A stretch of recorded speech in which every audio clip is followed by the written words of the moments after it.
दोस्तों, आप लोगों के लगातार मैसेजेस के बाद मैंने ये निर्णय लिया कि डीएसएसबी पे हर सब्जेक्ट की कट ऑफ हम लोग देखेंगे कि एक्सपेक्टेड कट ऑफ क्या हो सकती है, नॉट कंफर्म्ड कट ऑफ। ये चीज़ मैं आपको क्लियर कर दे सकता हूँ।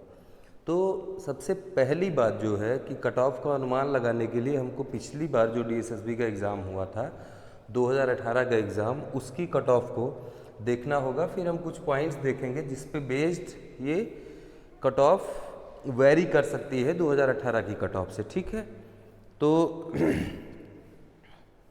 देखते हैं। सबसे पहले केमिस्ट्री मेल के लिए यहाँ पे देखिए कैटेगरीज लिखी हैं, जनरल, ओबीसी, एससी, एसटी। तो जनरल में 157, ओबीसी 141, 124 और 94.57, इस तरह से करके मेल की है। ठीक उसी तरह फीमेल में भी यूआर, ओबीसी, एससी, एसटी। तो ये आप करके चारों कैटेगरीज देख सकते हैं। फिर ठीक उसी प्रकार से कॉमर्स में मेल और फीमेल का। फिर बायोलॉजी में, बायोलॉजी के लिए स्पेशल कई रिक्वेस्ट आई हैं, तो ये 164.35 जनरल के लिए, ओके।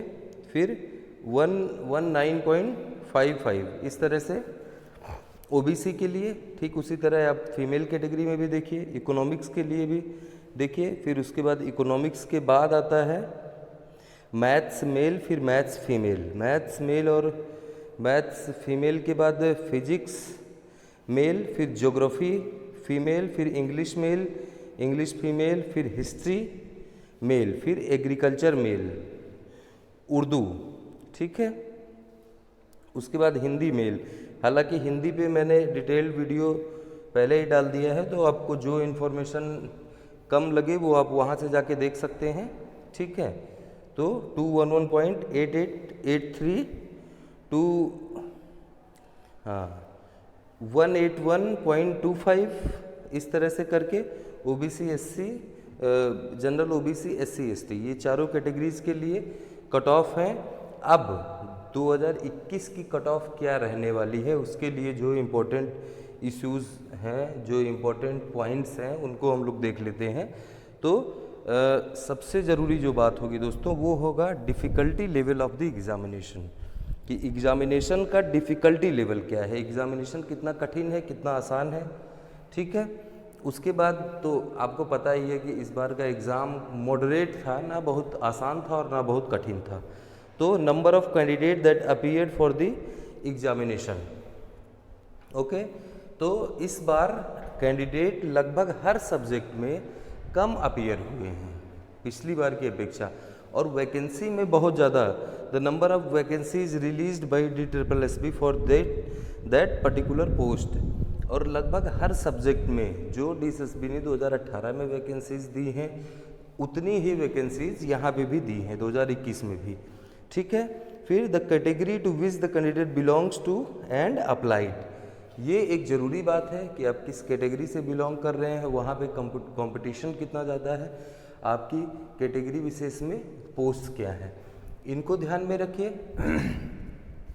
और जो एक और इम्पॉर्टेंट बात है इसके लिए कि ये वैकेंसी 2018 के बाद कोई एग्ज़ाम नहीं हुआ है, ये 3 साल बाद एग्ज़ाम हो रहा है और पुरानी वैकेंसी है, तो बीच में तमाम लोग इधर उधर सेलेक्ट भी हो जाते हैं। जो कॉम्पीट करने वाले रहते हैं वो कहीं ना कहीं निकल जाते हैं, तो उसकी वजह से हमको थोड़ा ज़्यादा रेंज मिल जाती है, ज़्यादा खुल के खेलने के लिए मिल जाता है, कि जिससे कि हम कैटेगरी में फ़ाइट कर सकें। तो ये भी एक इम्पॉर्टेंट इशू होता है कैटेगरी के लिए, जो कि वर्क करता है। ठीक है, तो आप इन सब चीज़ों को नोटिस करके, इनको ध्यान में रख के अपने अपने सब्जेक्ट का कट ऑफ देखिए, और उस कट ऑफ में क्योंकि बहुत ज़्यादा कुछ भी फ़र्क नहीं है, तो जो कट ऑफ 2018 की है हम उससे कम तो कभी मान के नहीं चलेंगे। ठीक है, आप उसमें केवल +5 इतना इंक्लूड करके चलिए, बस उतने में आपकी कट ऑफ हो जाएगी हर सब्जेक्ट में। बस ये भूल कभी मत करिए कि माइनस मान के चलिए। ठीक है, अगर आपको लगता है कि आपके सब्जेक्ट में चीज़ें बहुत वेरी करेंगी, तब आप -+5 कर लीजिए। ठीक है, कि आप माइनस भी जाएंगे तो 5 ही, ऐसा नहीं कि हम खुद खुश रखने के लिए -20 कर दे रहे हैं, तो that will be totally wrong. ठीक है, तो ये हमको नहीं करना है, हमको माइनस भी देखना है तो फिर 5 ही देखना है, अगर प्लस देखना है तो भी 5। ऐसा भी नहीं है कि मेरिट एकदम से 210 से बढ़ के 250 हो जाएगी, वो भी नहीं होगा। 210 है तो 215 होगी। ठीक है, इससे ज़्यादा नहीं होगी मेरिट।